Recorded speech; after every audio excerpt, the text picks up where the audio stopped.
ہمارے ہاں سیکس ایک تباہ کن بم کی طرح ہے جو گھر میں یا ارد گرد کسی بھی وقت چل سکتا ہے، تباہی پھیلا سکتا ہے۔ ہم سہمے ہوئے والدین ہیں، ہم صرف اتنا چاہتے ہیں کہ یہ بم صرف ہمارے ہاتھوں میں رہے، کیونکہ ہمیں یقین ہے کہ یہ ہمارے لیے نہیں، صرف ہماری جوان ہوتی ہوئی اولاد کے لیے خطرناک ہے۔ ہم جانتے ہیں کہ ہمارے بچے کس عمل کے نتیجہ میں پیدا ہوئے۔ ہم بچے کی پیدائش کو خوش نصیبی بھی مانتے ہیں، خاص طور پر لڑکے کی۔ اس کی پیدائش پر مٹھائیاں بھی بانٹتے ہیں، لیکن اگر وہ ہوش سنبھالنے کے بعد یہ پوچھ بیٹھے کہ وہ کیسے وجود میں آیا تھا تو ہمیں مصیبت پڑ جاتی ہے۔ ایک نارمل عمل کو بچے کا عام سا سوال فحش بنا دیتا ہے۔ ہم خوفزدگی اور بوکھلاہٹ میں اسے اٹکل پیچو جوابات سے مطمئن کرنے کی کوشش کرتے ہیں۔ ہم ڈرتے ہیں کہ کہیں بچہ حقیقت نہ جان لے۔ ایک جانب ہم نے اپنے تئیں نکاح کے 2 بول پڑھوا کر اپنے اور بیوی کے جسمانی رشتے کو جائز اور پاکیزہ بنا لیا ہوتا ہے، لیکن ہم اپنی سمجھدار ہوتی ہوئی اولاد سے اسی جائز تعلق کو فحاشی سمجھ کر چھپا رہے ہوتے ہیں۔ یہ ہے وہ دوئی جس پر ہم بنا سوچے سمجھے عمل پیرا ہیں۔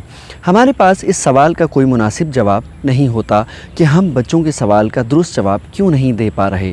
ہمارا نام نہاد پاکیزہ تعلق بچوں کے ایک حقیقی سوال کا علمی جواب دینے سے فحاشی میں کیوں بدل جاتا ہے؟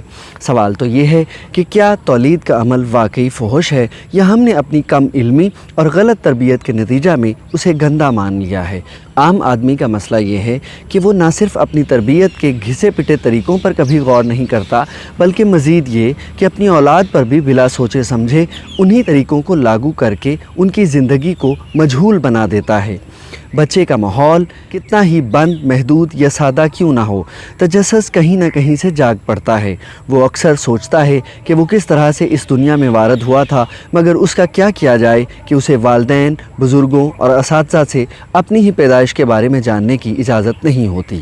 تجسس کچھ اور رستے تلاش کرتا ہے، جیسے دوستوں کے ذریعے بلو فلموں تک رسائی، جن میں وہ کچھ دکھایا جاتا ہے جس کے بارے میں بات کرنا تو دور کی بات، سوچنا بھی گناہ تصور ہوتا ہے۔ شکریہ۔ ਸਾਡੇ ਚੈਨਲ ਨੂੰ ਸਬਸਕ੍ਰਾਈਬ ਕਰਨਾ ਨਾ ਭੁੱਲਿਓ।